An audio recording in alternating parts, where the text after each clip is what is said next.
আজকে সরস্বতী পুজো, পাড়ার কোন ছেলে কোন মেয়ের সাথে ঘুরছে তার সব খবর আমাকে রাখতে হবে।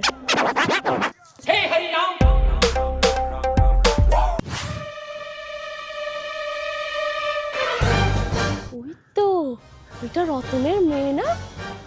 ওর মায়ের খুব বড় বড় কথা ছিল না, আমার মেয়ের মতো মেয়ে হবে না, একটা ছবি তুলে রাখি, মায়ের মুখে না একবার ঝামা ঘষে দেবো। তোর সব গেল, এত লুকিয়ে লুকিয়ে প্রেম করার কি আছে বাপু, সামনাসামনিই তো করতে পারছি। ওই তো ঝোপের পিছনে, ওটা শ্যামলীর মেজো ছেলে না? ঠিক ধরেছি, ছবিটা তুলে রাখি, আজকে শ্যামলীর মুখটা পুড়লো, ব্ল্যাকমেল করবো ছবিটা দিয়ে, 500 টাকা নেবো।